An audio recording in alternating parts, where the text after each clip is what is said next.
नमस्कार मैत्रिणींनो, आज मी तुमच्यासोबत शेअर करणार आहे नाश्त्यासाठी परफेक्ट आणि झटपट बनणारी एक रेसिपी।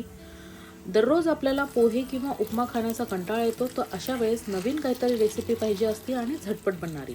तर इथे मी घेतलेले आहे मुरमुरे आणि मुरमुऱ्यांना मी पाण्यामध्ये भिजवून ठेवत आहे 10 मिनिटांसाठी।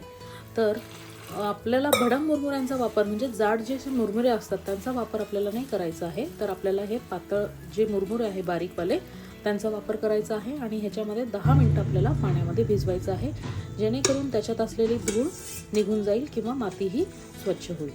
एका कढाईमध्ये आपल्याला घ्यायचं आहे 2 पळी तेल। तर इथे मी 2 पळी तेल घेतलेलं आहे आणि तेल गरम झाल्यानंतर ह्याच्यामध्ये आपल्याला टाकायची आहे मोहरी आणि जिरे। तर बऱ्याचदा पोहे खाल्ल्याने लोकांना ॲसिडिटी होती, अशा वेळेस तुम्ही ह्या नाश्त्याचा नक्कीच वापर करू शकता। मोहरी तडतडल्यानंतर मी टाकणार आहे जिरे आणि लसूण। लसूण छान लाल झाला, आता आपण टाकून घेणार आहोत बटाटा आणि बटाटा लवकर शिजण्यासाठी मी इथे टाकत आहे अर्धा चमचा मीठ। मी ह्याआधी एक रेसिपी शेअर केली होती ज्याच्यामध्ये मीठ का टाकायचं हे मी तुम्हाला सांगितलं होतं, ती रेसिपी तुम्ही एकदा नक्की पहा।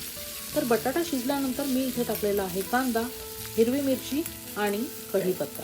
ह्याला छान फ्राय करायचं आहे आणि जोपर्यंत हे फ्राय होतं आहे पुढची रेसिपी बघू। तर हे मुरमुरे जे आहेत ते व्यवस्थित भिजलेले आहेत, त्यांना आपल्याला ह्या पद्धतीने निथळून घ्यायचं आहे। तर तुम्ही पाहू शकता हे अगदी सॉफ्ट असतात, ज्यांना दात खाण्यासाठी प्रॉब्लेम येतो त्यांच्यासाठी ही एकदम परफेक्ट रेसिपी आहे।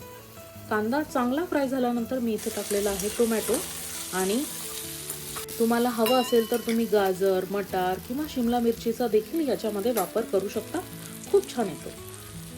तर इथे आपण टाकून घेणार आहोत हळद, थोडंसं मीठ, आपण आधी मीठ टाकलं होतं त्यामुळे आता आपल्याला कमी मीठ टाकायचं आहे आणि लाल मिरची। इथे मी तुम्हाला सजेस्ट करेल की तुम्ही मॅगी मसाला सुद्धा टाकू शकतात, मुलांना खूप आवडेल ह्याची टेस्ट जर तुम्ही मॅगी मसाला टाकलात तर। मी इथे टाकत आहे 2 चमचे मेथकूट आणि 2 चमचे दाण्याचा कूट। तुमच्याकडे जर मेथकूट नसेल तर तुम्ही डाळव्याचं पीठ सुद्धा इथे टाकू शकता। तर हे सगळं मिक्स झाल्यानंतर आपण जे मुरमुरे इथे बाजूला ठेवले होते ते टाकणार आहोत, त्यांना छान व्यवस्थित मिक्स करणार आहोत आणि 10 मिनिटं वाफ येण्यासाठी ठेवणार आहोत। तर आता छान वाफ आलेली आहे आणि हे सर्व करण्यासाठी तयार आहे। शेवटीला कोथिंबीर टाकून किंवा बारीक शेव टाकून तुम्ही हे सर्व करू शकता। टिफिनसाठी किंवा संध्याकाळच्या स्नॅक्ससाठी अगदी परफेक्ट ही रेसिपी आहे। त्याचबरोबर सकाळच्या नाश्त्याला सुद्धा एकदम भन्नाट रेसिपी आहे। तर तुम्हाला ही रेसिपी कशी वाटली मला कमेंट करून नक्की कळवा आणि तुमच्या भागात याला काय म्हणतात